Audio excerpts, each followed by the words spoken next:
Good morning. If I could have your attention, please. My name is Bill Davies, the moderator for this year's series of legislative breakfasts, which breakfasts are sponsored by the North Country Chamber of Commerce with great assistance from Karen Garrity, the Economic Development Specialist for NVDA. And I think what's happened this morning is this is the last legislative breakfast of the year. And we usually have a full delegation of Orleans County legislators present. However, it's usually at the very tail end of the legislative session, and it appears that really we're in the middle of the legislative session this year. So maybe some of the legislators just stayed in Montpelier and they're just slowly making their way home. But be that as it may, as indicated, this is the last legislative breakfast of the year, and usually what we do, and I love catching legislators off guard, what we usually do is we open the floor so that each of the legislators has 5 minutes to give his or her presentation as to the issues being faced in Montpelier this year. Well, this morning, because of the limited attendance by legislators, we decided to give the legislators each 10 minutes of presentation. Now, I shouldn't say this, someday I'm going to get in great trouble, but I've never known a legislator who wasn't able to talk very effectively for 10 minutes. So then, after the legislators have had the opportunity to make their presentations, we'll open up the floor to questions and comments from you, the citizens of Orleans County. So I'd like to begin this morning with Senator Bobby Scott. And Bobby serves as chair of the Senate Committee on Agriculture and is a member of the Senate Committee on Appropriations. And I think every legislator remembers the little box that we have. The green light will stay on for your first 8 minutes, and then the orange light will come on, for the remaining, 2 minutes, and then for the last minute or so, you have the red light. So with that, I'll call upon Senator Scott. Well, thank you very much, Bill. I think I don't believe the other legislators are in Montpelier. But they should be along if they're able to come. I thought this morning, being the end of the session, I'd give a little wrap up of basically what we did in the committee I chair, which was agriculture. I reported progress as we went through the winter on which bills we had and how they were doing. And I'll tell you that they're basically, they're all done. We passed S58, which was the hemp bill, which legalized the growing of hemp and setting up the program in the State Department of Agriculture that had to correspond with the rules and the regs of the federal government. That has been passed and done. S160, our agricultural economic development bill, that is in conference, but there's only between us and the House, but there's only a couple of little sections that the House objected to, and that one's done. H82. When we did a lot for the logging industry last year and exempting the tax, like on their skidders and log loaders and all their equipment. So it'd be similar to the way agriculture is taxed on their equipment. And we didn't put like tire chains in the in the exemption, and didn't spell it out quite clear enough. So the tax department was starting to charge loggers when they went and got a new set of chains for their skidder. They were charging them the tax on it. And so we did a little rewrite and exempted that out. 205 was a neonics bill to try to help our bumblebees, and we fooled with that for the last 3 or 4 years trying to get that done. And this year we finally made it and got that passed, and so it'll be helpful to our bumblebees, and because we've lost a lot of them over the years. H275 was a House bill that came over to us, and that's a farm to plate bill, and we added $75,000 to that this year.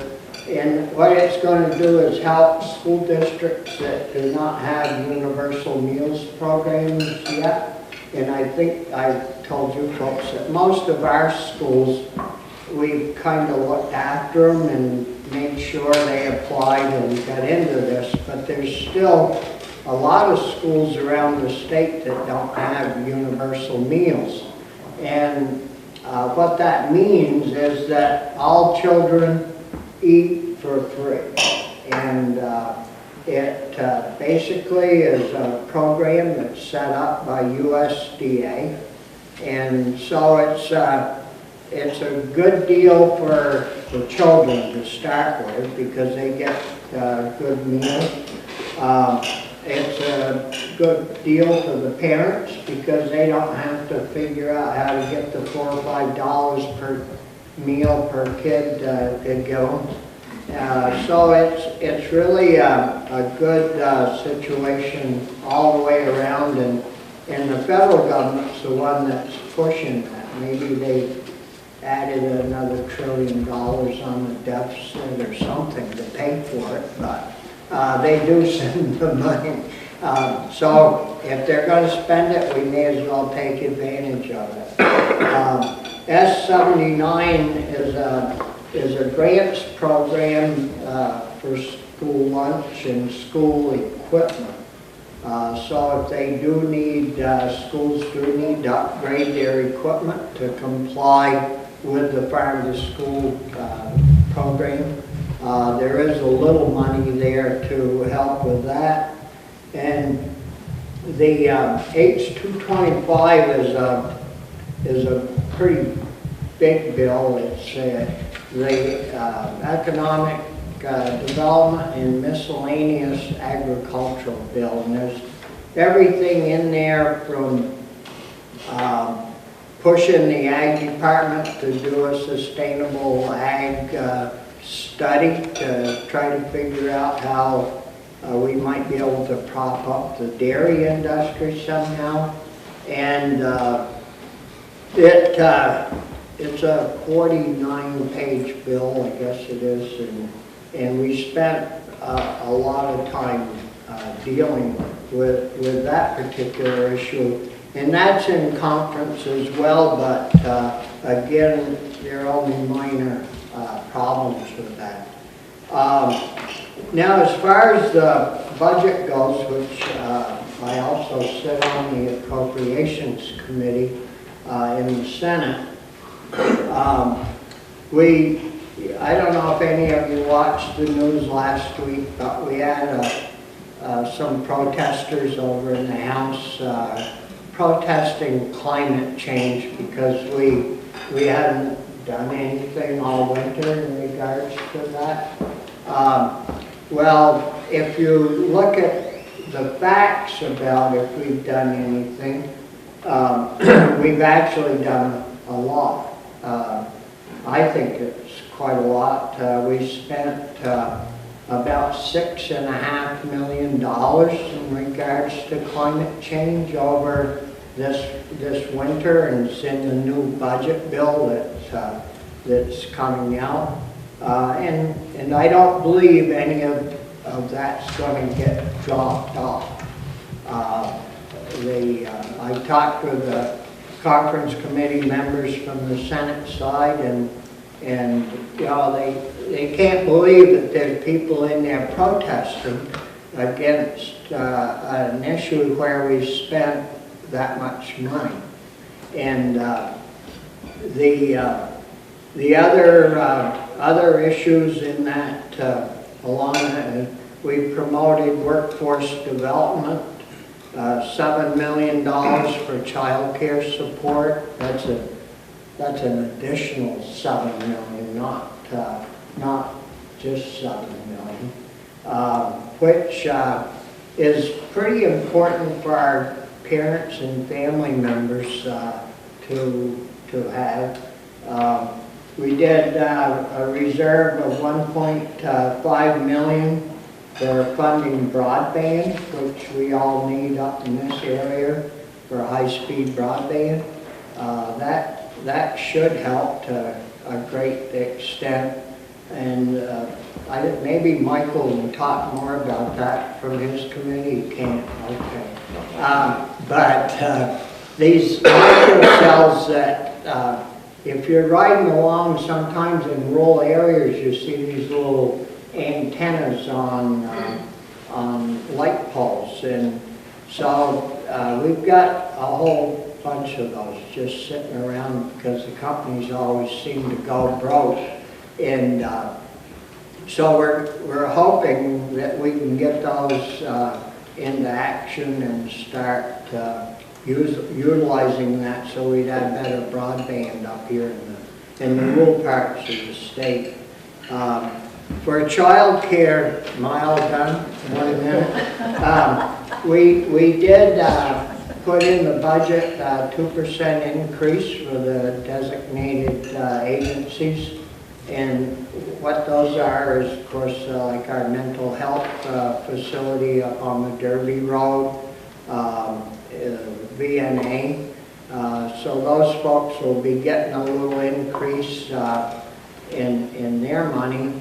One other thing that we did is elderly folks that are in nursing homes for years have not seen an increase in their home personal allotments, and we did add $25 a month to each elderly person that's in a nursing home to have. So bring their, I think it's been like 21 or 2 years since they've had an increase, and that will bring their allotment up to around $65 a month, that you ought to get haircuts and buy their personal needs products. If they need to send cards or pay for phone calls, they'd have a little bit more money to do that. And we also put money into the level 3 nursing home bed costs because those folks haven't had an increase in a long time.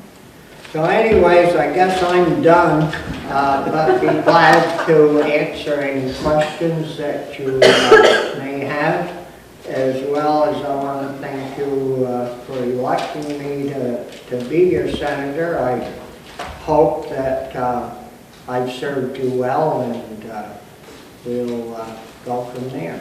Thank you. Thank you, Bob. And now from the House side, I'd like to introduce Representative Mike Marcotte, who serves as chair of the House Committee on Commerce and Economic Development. Mike?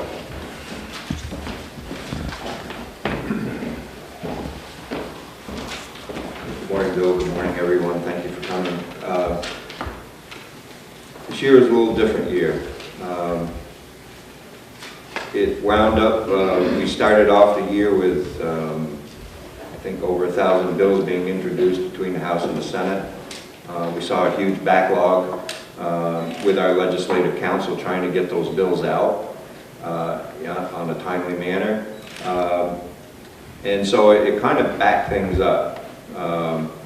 I know the workforce development bill that my committee had put out made crossover. It was in the Senate. The Senate economic development bill really got backlogged, and I didn't receive it until a week ago Friday. Made it very difficult for me to try to work on that bill and add things to it that were priorities for us in my committee. So now we're in conference. And so there's 3 House members and 3 Senate members, and we're trying to work the details of that out. We're supposed to meet again tomorrow. I was hoping we'd meet today, but couldn't get the senators in today. So we will keep working on that bill. The major piece of that bill is relocation, worker relocation, trying to get people to come to the state of Vermont to work. That's a difficult proposition for not just my committee, but for the House itself. Trying to pay people, pay their way into Vermont. It doesn't sit well with a lot of people, and we're trying to adjust that so it makes it more beneficial for our businesses, and because I think we all know we need more people in the state, we need more taxpayers. But we need taxpayers, we need people working in positions that are good paying jobs. We're not looking to bring a bunch of people in to work at Walmart. We're looking for people to work in our advanced manufacturing sectors, our healthcare sectors. And so we're trying to figure a way out where we can incent those people to come in and working with our businesses, not just the state trying to do it on their own. So we continue to work on that. We understand that the House conferees for appropriations on the budget have come to an agreement that would allow, there's $2 million there for economic development. It's now up to the conferees to decide how we spend that money. So we'll be working on that with them as well. We haven't really touched the money part of it yet and where we see it all going, but hopefully by the end of the week we're going to get there. Bobby touched on the telecom. My committee used to do telecom, but 3 years ago the House created a new committee on energy and technology. They're the ones that take care of all of the telecommunications now, so my committee's pretty much out of that. We did pass a few bills. Well, we passed 2 so far, S-131 and S-164. S-131 is a miscellaneous insurance bill that touched on insurances and made some slight changes throughout the insurance statutes. S-164 was the banking bill. That was about a 150-page bill. But that one more dealt with reorganizing the statute than any substantive changes. And so the way we've reorganized that statute is we've kind of created a hubs and spoke. So everything that in the financial world that deals with that the statutes are applied to all different sectors. So securities, banking, that type of thing. They sit in one place, so everybody can find out what they have to do. But then off from that, there's spokes, and so securities may have different pieces of statute. So then you can go to the securities section. Banking will have others, so you can go there. It makes it much easier for everyone who's not a lawyer to understand and find out where the statutes sit and how to interpret them. The governor did sign that one last week. We did pass an unclaimed property bill. That was another 100-page bill. That was updating the unclaimed property statute. It hadn't been updated since 1995. And so that was kind of a heavy lift. We worked on that for multiple weeks, a day a week, to get that through, and just to get it to the Senate. It won't pass this year. The Senate will take it up next year. It's kind of a two-year process to get those updated.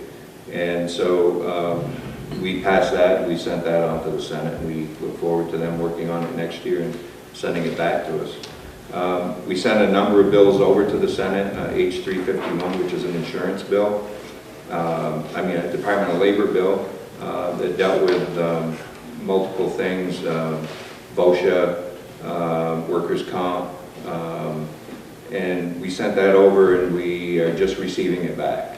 And it's pretty much been stripped, but one or two provisions, and it actually hasn't been sent back yet. I think it's on the Senate floor for debate. But I have moved those provisions in other bills, in Senate bills that I've sent back over to the Senate. We're in conference on those also. So S108 and S110 have provisions of 351 in it. Also, S110 also has H327 in it, which was a bill that we put out. We passed a law last year that hasn't gone into effect yet, dealing with auto renewal. So when you sign up for auto renewing contracts, such as magazines or Dish Network or anything like that, or even in the business world with your QuickBooks, there's generally an auto renew provision in that. The statute reads that up front you have to have a double opt-in. So within the contract it has to be very clear that this is an auto renew. So you sign the contract, but then there's another provision that you have to check another box saying that yes, I understand it's auto renew. That has been a problem for the businesses that operate online. We didn't understand, we didn't know, we didn't have testimony last year that the issue with the online people is that it's very expensive to write code. And to write code just specific for Vermont, just for that little check-in box, could be thousands and thousands of dollars. And would be very prohibitive for those companies to do that. And so they would probably just move to monthly subscriptions instead of yearly or longer. So we decided that we needed to take that out. Number one, protect our online businesses, our tech companies in the state of Vermont. Number two, the consumer. The real benefit of the bill is on the back end, where 30 to 60 days prior to it auto-renewing, you're provided a notice so that you can make the decision of whether or not you want to continue on with that auto-renew. That's where the meat of the bill is. And so we're trying to convince the Senate that that's the way we need to go. And so that's also in conference. So with that, I think my time is up, and I thank you.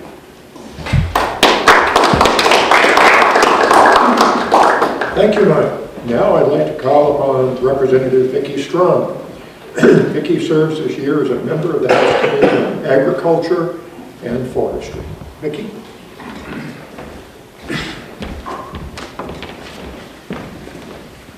Good morning, everybody.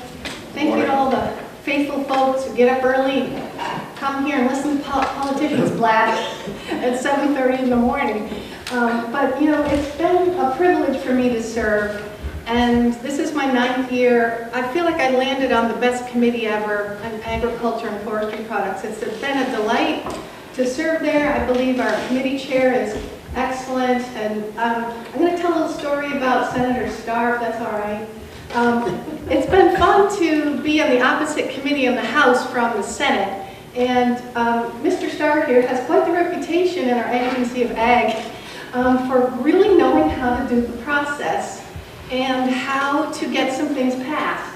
And that's awesome for us in the Northeast Kingdom. And Senator Starr actually will zero in on particular topics that affect our personal constituents. One this year is raw milk, and he knew how to grab a hold of that topic, and controversial topic because the Department of Health dislikes it intensely, and Department of Ag doesn't like it. There's a whole bunch of the big guys out there who don't like us to sell raw milk. But Bobby knows how to bring people in to testify, and particularly local constituents, and he gets things put in bills. And really, in the end, I think that's going to turn out fine. But he does this, and in this year, oh no, actually a couple years ago now, I can't remember how many years ago, did most of you remember the topic about Kermit's Bridge, Kermit Smith? We dedicated a bridge to a person who was alive. And you very seldom dedicate a building or a facility of some sort or a bridge in memory of somebody who's still alive. So it took legislative action to do this. And we were talking on the House floor. I don't even know the bill number. Bobby, you're good at numbers, but in this bill was Kermit's Bridge, and the bill itself really didn't have much to do with such a thing. So we're debating the bill on the floor, and a couple Democrats actually get up and vehemently dislike this bill, and let's not vote for it. And in the back, Senator Starr sitting behind me, he's like, vote for the bill. Vote for the bill. And he said, Kermit's Bridge is in the bill. And I was like, what? And I didn't even know what Kermit's Bridge was. So he's still going, vote for the bill. And I'm like, I want to vote no, I don't get it. So I got on my iPad and I'm looking for the number of the bill, and I'm looking, I'm reading, trying to see where is Kermit's Bridge in this bill. I never found it. But I did vote for the bill. And now Kermit's Bridge is and he's still alive. I believe he's in his 90s, Brian Smith's dad. So this is the kind of thing I'm learning about on Ag Committee this year on my side of the House. And when we're in our committees, we literally feel like you're in a bubble, you're sequestered on this committee.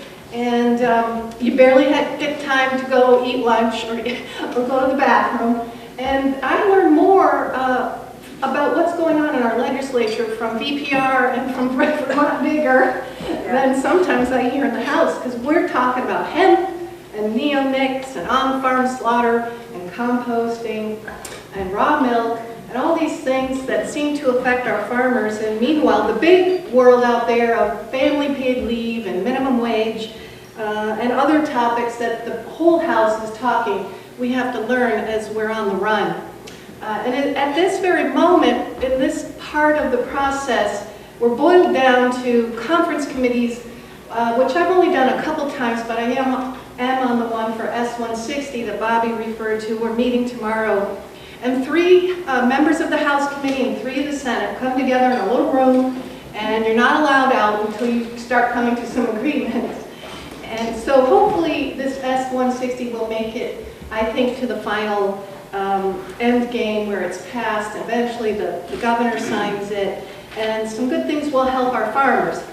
Hopefully we are helping them. We've seen in our committee that I believe in the past 10 years, at least half of our dairy farms have had to close, from somewhere over 1,000 to about 700. From more like 1,500 farms now to 700. And right now I feel like we're giving them an eyedropper of help, and they need a fire hose. So I don't know what the future is for the dairy farmers, but many are just knuckling it until help is on the way from the federal government. And as we can see in many areas of our culture, it's a global market, whether it's forest products or dairy milk. A lot of things are tied to China and other very complex things around the world. So in the meantime, we're doing little things that help some of these farmers. We're helping them do on-farm slaughter in a way that they can sell their beef or pork or lamb in a more appropriate way. It was or has been that a farmer can't sell to multiple buyers of a piece of a cow. And now we're like, you know, that really doesn't make sense. So let's help them sell that meat. So, composting is a funny topic. I love to compost. Anyone here compost? I talked about this last month that we're working on, and how we pass bills sometimes is very well intentioned, but often comes down in the last end game to sometimes not helping folks. So one of those things is food scraps. Food scraps is called a solid waste instead of an agricultural byproduct of some sort. And now we have issues with having to mandate picking up food scraps, and meanwhile a lot of farmers are buying them and using them for practices on the farm. So we're going to work on that this summer and hopefully iron out some of those little tweaks over time. Also want to thank Ed Barber. He sits there quietly and writes little articles about us. And I was telling him when I first walked in, he did an article that had to do with, was it women in government, Ed? It was about women in difficulty in the business world. Oh, okay, and he wrote a nice article about me. I thanked him, it was great. And then about a month ago, I started getting letters and emails from alumni of mine from Longview, Texas, and the president of the college, and he's like, oh, we heard you're a legislator and all these things you're doing, and we're really proud of you. Just want you to know we're proud of our alumni women. I was like, how did they hear about me? But it was somehow the article he wrote up here in Newport, Vermont, meandered its way to Longview, Texas, and I don't know how that happened, but it did. So I want to thank Ed. It was really fun to hear. Having graduated from college over 40 years ago, to know that I was being remembered. And as I kind of wind up, I want to thank people who are on the grassroots level of getting involved in government, and you folks who are here make a difference. Your emails to me and reaching out, even if it's not, like I'll get a few emails like, Vicki, I can't believe you said that, or what were you thinking voting for that? I appreciate the input. And it makes a difference. And the things that I think in my head sometimes that I think are right, when I hear another point of view, it makes me see a broader picture. And maybe some of you saw, I think it was Friday night, a PBS special about industrial wind. Did anyone happen to catch that? It was later at night if you were still up having a cup of tea at 10 o'clock at night. It was a very good program, well done. It was an hour long, and it filmed all the different folks that have been here in this breakfast and more, and showing how the advocacy of the folks who really were working on not letting industrial wind overtake our state, that it has brought that movement way down, almost to a screeching halt. And it's sad to say that we have 22 industrial wind towers hovering over the town of Albany and in Sheffield as well, but and Wheelock. But you know, it made a difference. It made a difference. And so when we do get up in arms at times and we want to see change, it helps when you do that, when you get involved. You may feel helpless, especially if you listen to national news, but on the local level in Vermont, you do make a difference, and I just want to thank you.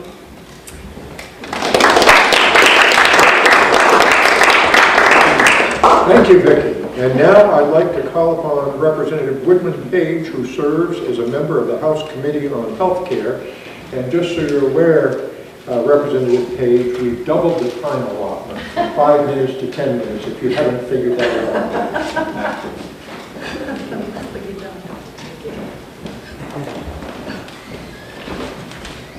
Well, I'll first begin by saying it is a pleasure to serve Northeast Kingdom, and particularly my colleagues. I'm very impressed by how intelligent they are, how accomplished they are in getting the job done. Not just Bobby, by the way, but all of our representatives and senators. I'll begin by saying that when I first went down to the legislature, being the freshman, I was rather naive on what I could or could not accomplish. And I remember that when I first went down there, I wanted to work on Act 46, either delaying the implementation or eliminating it entirely. I had a bill to do that. I actually had a couple of bills. And then I realized that other representatives had the same bills. So I withdrew mine, and I joined forces with them. Unfortunately, our efforts have not gone very well. And as you know, we have not eliminated Act 46, and we have not delayed the consolidation of school districts or schools, for that matter. Another issue that I wanted to do was related to pensioners, to reduce the taxes on individuals coming to Vermont that actually had pensions. I wanted to be able to try to attract those people here that would be able to support themselves and not be a drain on the state.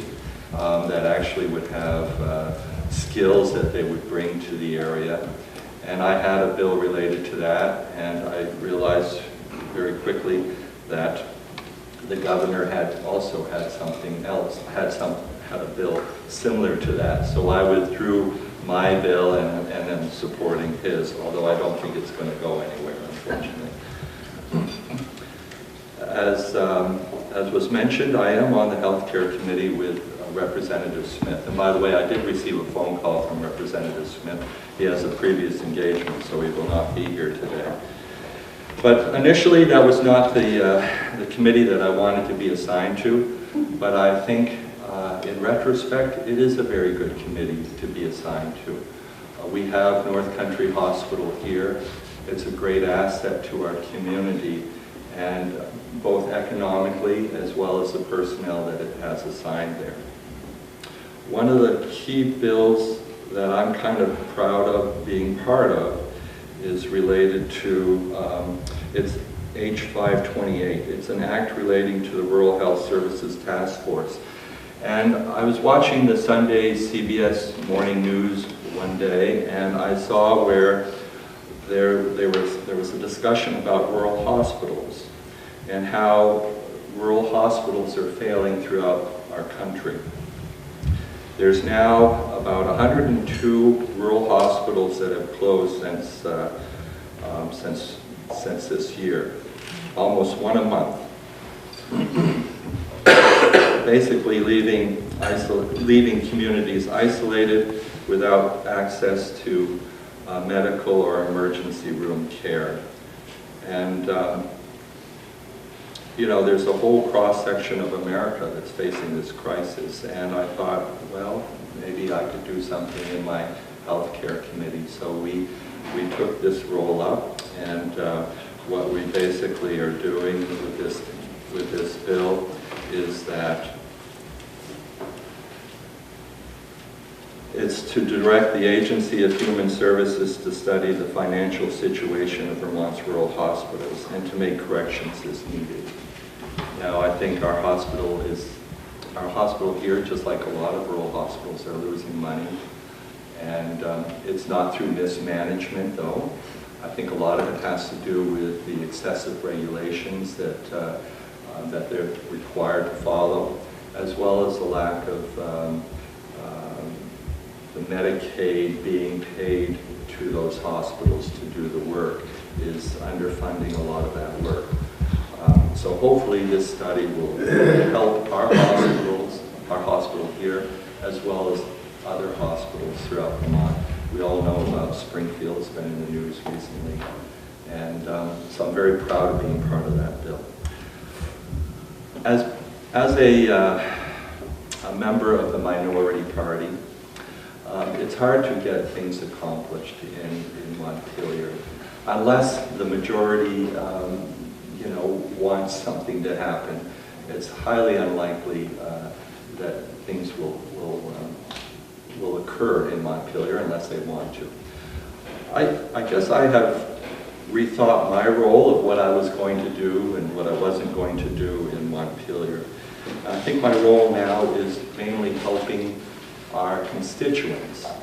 I had an issue, not in my area of responsibility, but in another county, where an individual's husband had been at the North Country Hospital. He had a mental breakdown, and he was eventually transferred to the Rutland Mental Hospital. And for weeks, she had not heard anything about her husband, what his status was, or what was happening to him. In fact, he had his daughter from Philadelphia drive up to see him, and she could not gain access to see him. So she knew I was on the healthcare committee, and she asked if there was something I could do.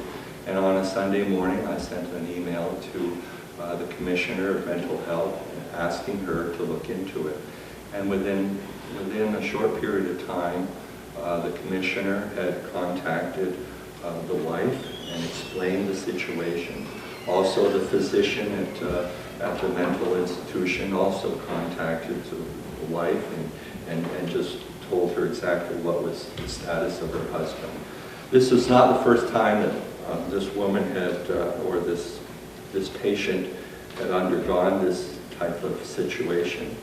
But in today's world, it's entirely different than it was maybe 15 or 20 years ago. There's issues related to confidentiality, and just there's laws that restrict what can and cannot be told to family members.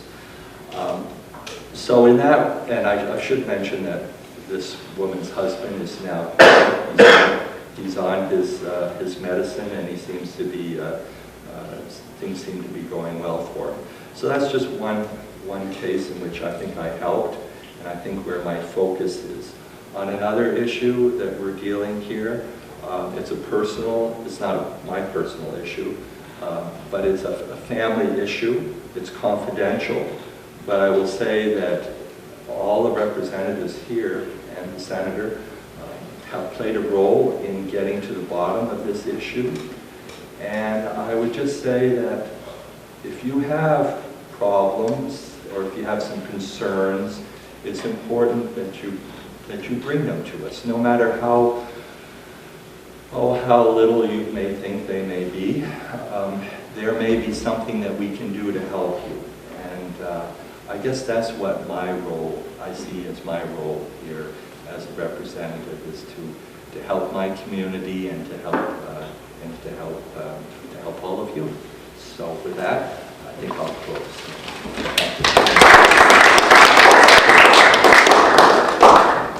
Thank you. That brings us to the point in the program where we open the floor to questions and comments from you, the citizens of Orleans County. If you have a question or comment that you would like to direct just to one or two of the legislators, please tell us.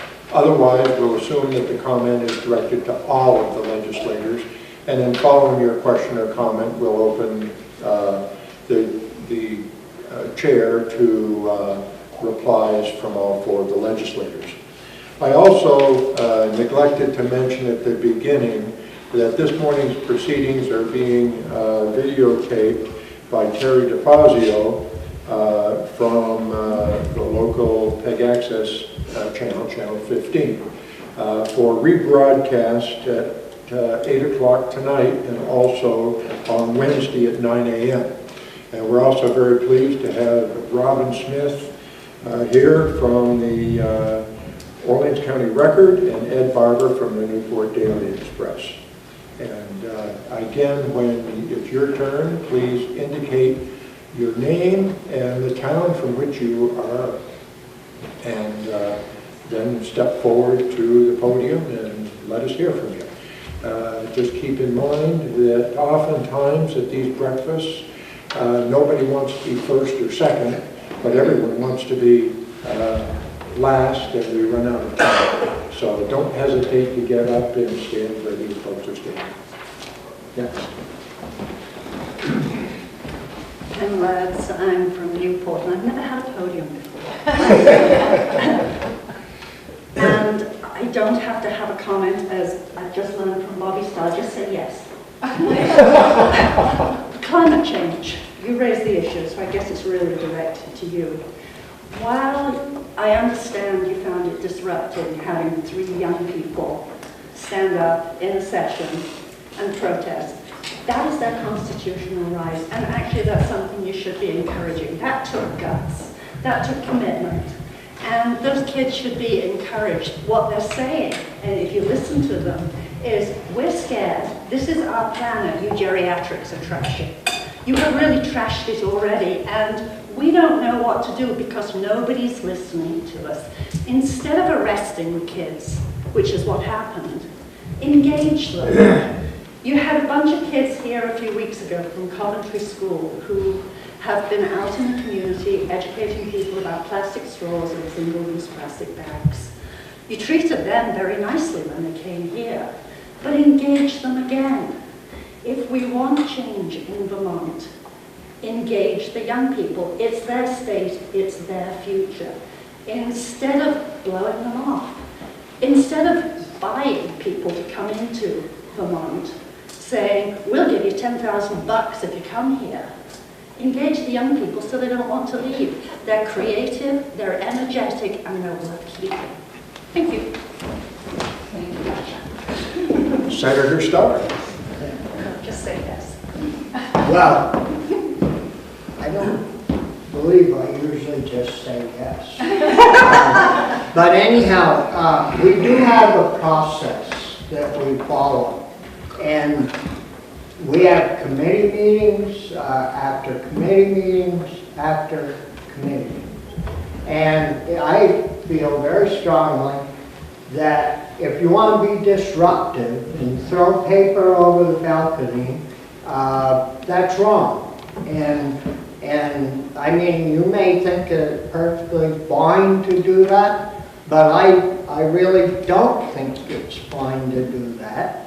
And I think if we have a process, if you don't like the process, work on changing the process. Don't be disruptive and really rude about the remarks. And as far as listening to our young people, I think that's super great and very important.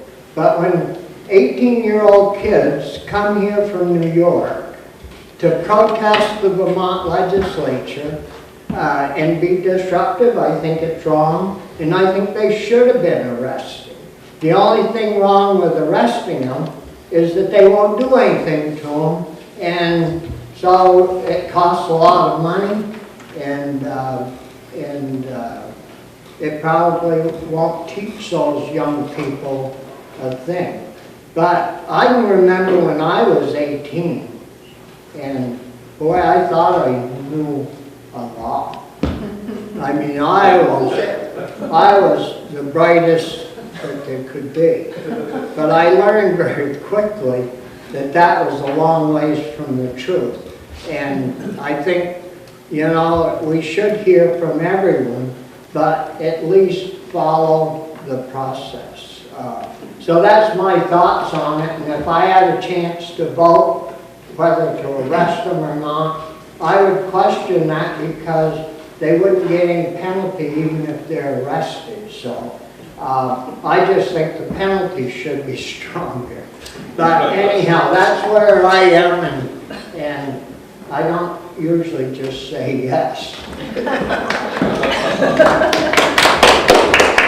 I recognize that comment was directed just to Senator Starr, but Representative Markov, do you have anything to add?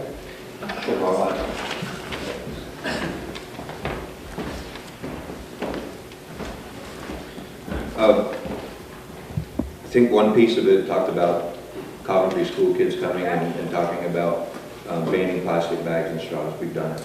Yeah. We did do that. We listen. We're being accused of not listening. We do listen. I said engage them. And they were engaged. Keep them engaged. The issue, and I would agree with Bobby, this was on the House side. These days, we do not know what people are doing, what their plans are. We don't know if they're throwing paper over the balcony, or if they're going to throw a bomb over the balcony, or if they're going to pull a weapon out. It's dangerous. There's 150 people that sit on that House floor. Your neighbors, your friends, and we need to make sure that everyone's protected. We don't have any devices to, detection devices when you come into the building. It's the people's house. But we also have to make sure that the people that are in there working are protected also. And as Bobby said, there is a process. There's the committee process. I've had people ask me to come in and testify. I have never denied anyone the opportunity to come and testify before a committee. So there is a process, and it may not be to everybody's liking that things don't move as fast as they want them to. But that's the way government works. And I think there's a reason for that, because there are differencing of opinions out there that we have to take into consideration before we make decisions on legislation. Representative Strong, anything you would like to add? Sure, a little bit. Thanks.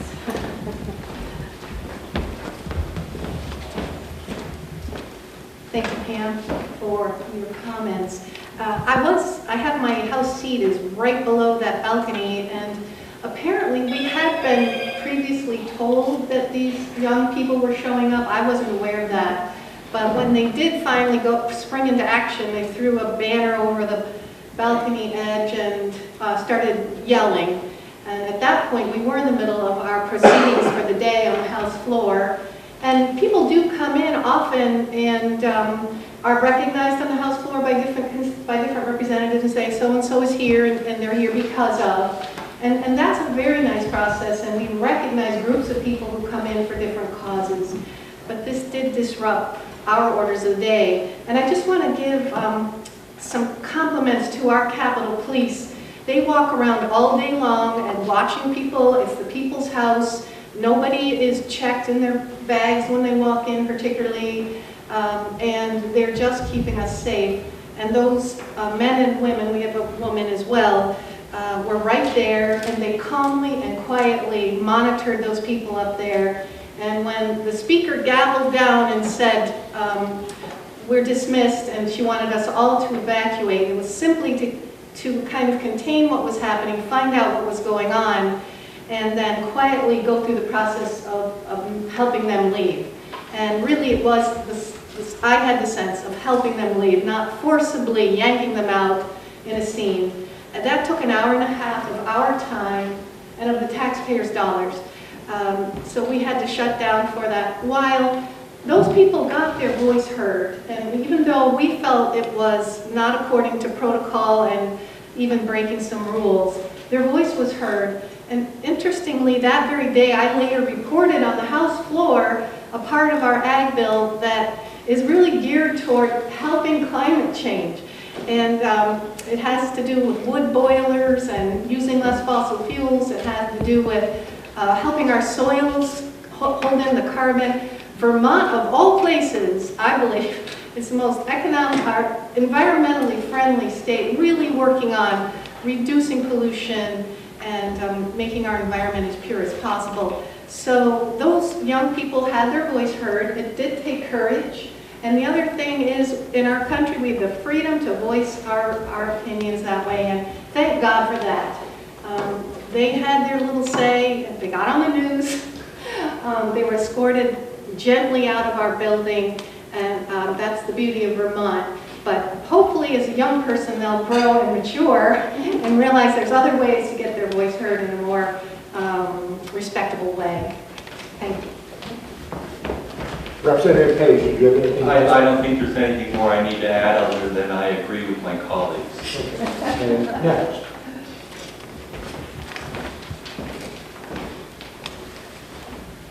Good morning. My name is Tomasz Żabkowski. I'm the President and CEO of the Northeast Kingdom Human Services, and I've been in my position for about 10 months, and I'm obviously a newcomer to the Northeast Kingdom, and maybe not so much to Vermont in general, but certainly to the Northeast Kingdom Human Services. And I found just this exchange of thought to be very, very intriguing and really very useful. I think this is what politics and the advocacy is all about. But I would like to express my appreciation to all of the representatives and Senator for the work that they have done this year. Certainly I have been perhaps more partial to the issues that I'm interested in, which is healthcare and mental health in particular. But having come here since the beginning of these breakfasts, I have certainly learned a tremendous amount of information as to what's going on in Montpelier that I may not necessarily learn from other sources, and just the way in which the legislators have expressed their points of view, the way they advocated, the way they were for, they were against.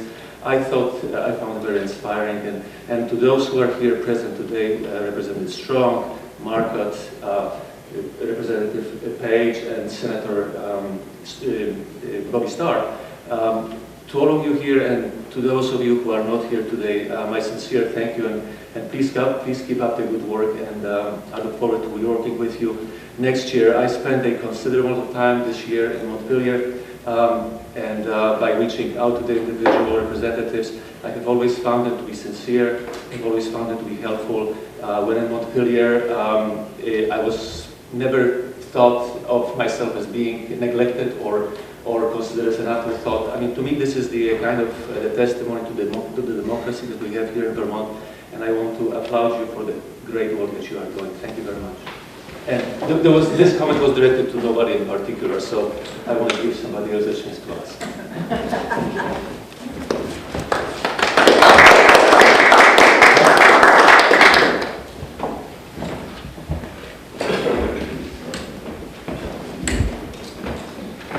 Mr. Moderator, legislators, and persons here, good morning. My name is Andy Major. I am a resident of the town of Derby and Lake Salem. And I am an ex-president of the association, had been there for probably 10 years. And now I'm a director. With me this morning is Roger Carty, a summer resident of Lake Salem and president of the association. What we'd like to do is just bring to the attention of people something that has happened in the Department of Environmental Conservation. Any one of you legislators would be connected or have that connection with the DEC? Would you? Anybody? Bob. You would and you would? Okay. What has happened is that there were two people there, a lady, Kim Jensen, and a man, Josh Mulholland, who both did a very excellent job. And to mention first of all, we are concerned on Lake Salem because we have invasive species.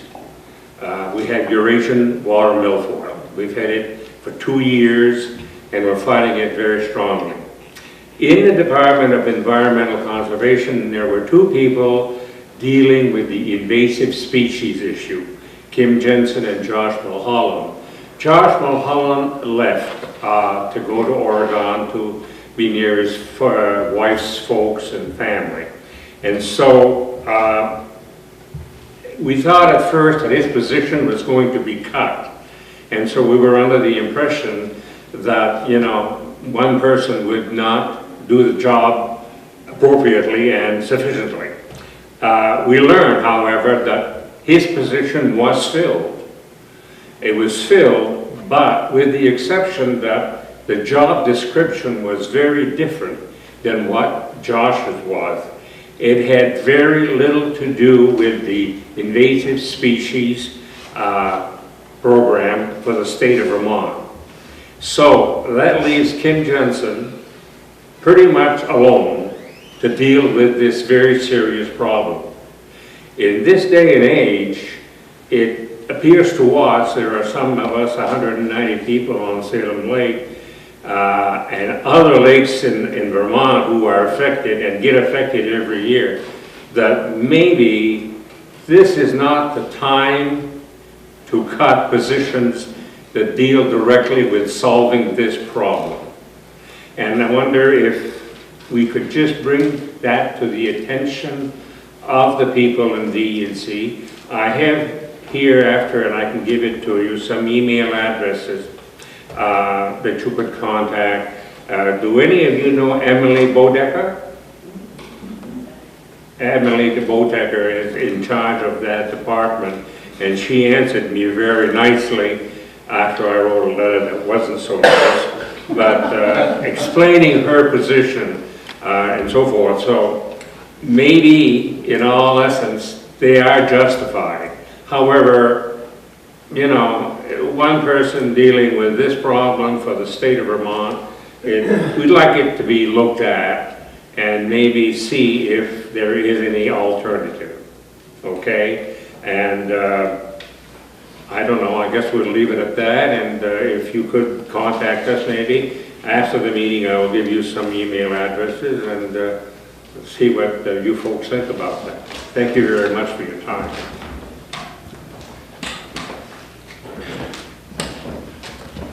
Senator Starr.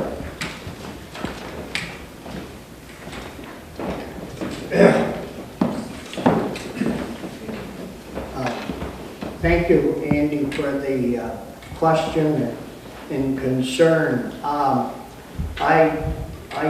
really don't know all those people that you mentioned, because I usually deal directly with the secretary of the agency. I've found over the years if you fool around with the hired help, it's what I call the under people, commissioners and on down, they have to go see the boss anyways, who's the secretary. So I usually deal with Julie more, and I'd be glad to talk with her tomorrow.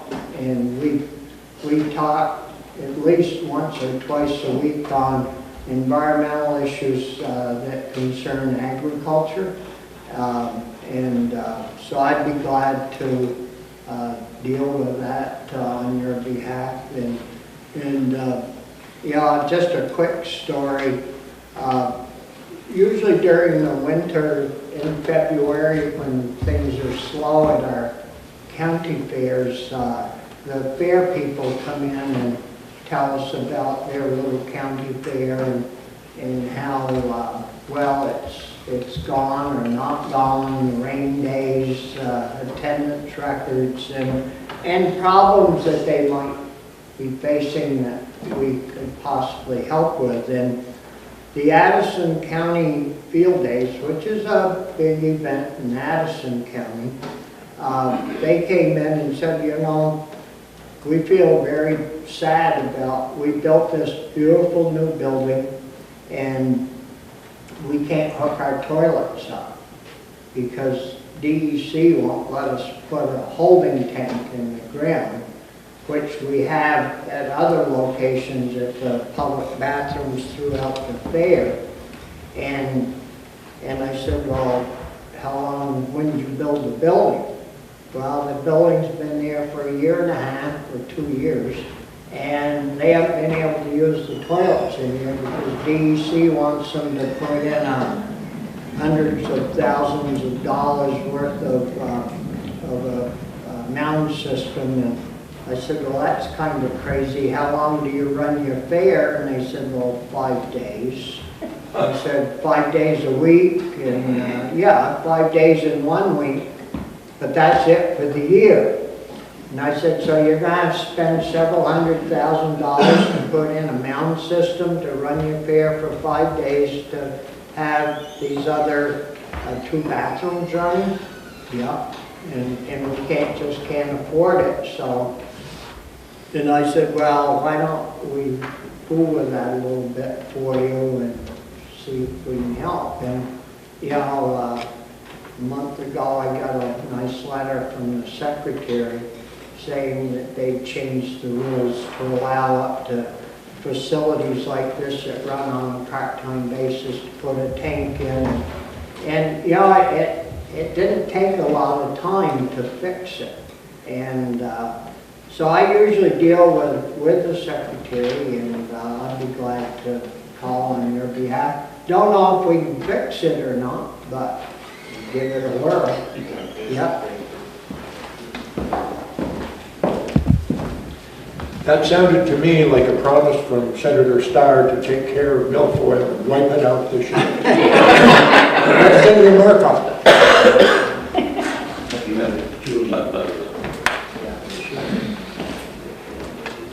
I guess we should have talked to Bobby a long time ago. We probably wouldn't have to worry about milfoil anymore. Andy, a couple more people that you can talk to would be Representative Paul LaFay.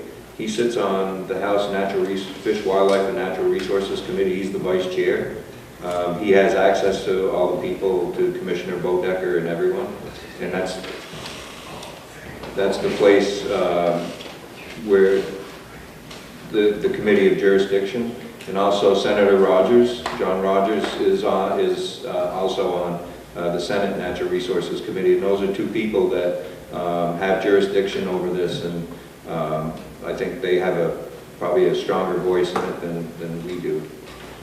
Thank you. Representative Strong.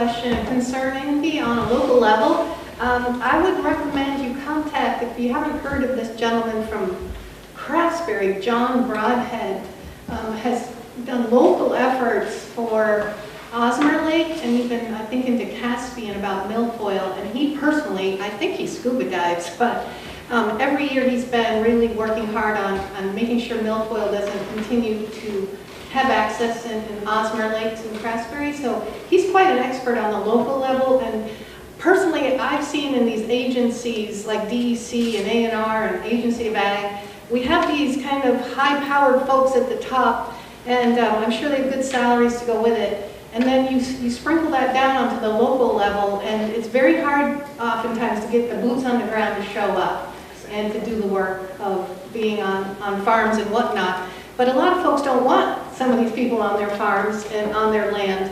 So it's a little bit of a balance, but I totally favor local folks who form groups. I think Osmer did form a local milfoil eradication group, and they diligently get on that lake every summer and work together. So I prefer local efforts, save tax dollars, and keep some of these people off our land if we don't want them snooping for other problems, such as, oh my gosh, you went into this wetland and now you have a fine. So anyway, be careful what you wish for in Vermont, and in the meantime, I hope you get some answers. Thank you. Representative Page.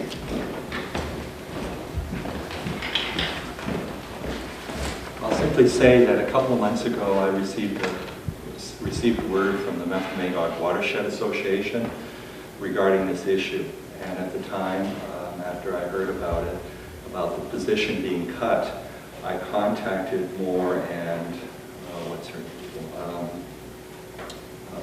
Bedecker, I believe her name is.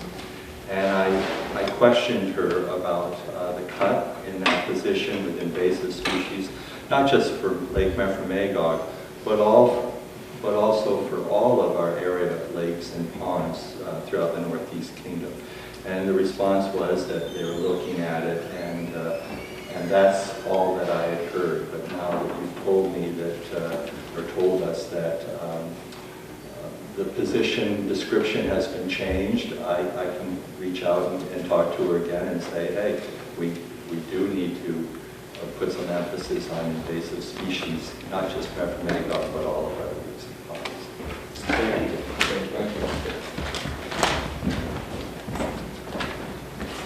We have 4 minutes left. That doesn't really allow for much time for anything other than a comment. But I would say that again this year, we've been very grateful for the East Side Restaurant hosting, for allowing us to utilize their facility. And I just remind everyone to make sure you deposit your $5 in the basket at the end of the table. I also would be remiss if I didn't extend appreciation to Dan Pellerin and the North Country Chamber of Commerce for hosting these breakfasts this year. And certainly Karen Garrity for being in the background and sending out notices and maintaining the email notification list.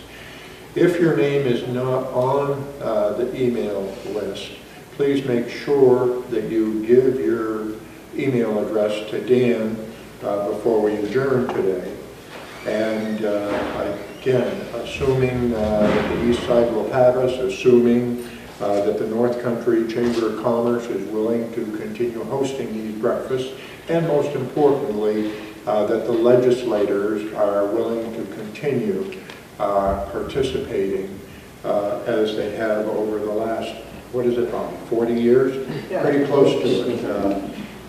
I just often think of, it's got to be at least 35 years ago. The legislative breakfast rotated throughout the county.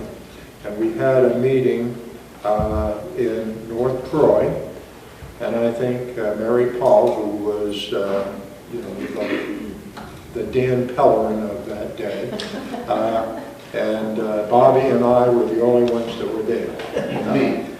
And Frank Davis, okay. I also recall at that particular time I was not a morning person at all. And Mary Paul had invited me to attend one, and I showed up at 7 o'clock, and nobody was there. But my 7 o'clock was 7 o'clock in the evening. But with that, I'd also like to express great appreciation to the members of the press, because many times, there are many people that can't make these breakfasts, and by allowing them to view it on Channel 15 or to read about it in the Orleans County Record or the Newport Daily Express, it allows a greater band of the citizens of Orleans County to know what is going on with their legislators. And with that, thank you all for attending.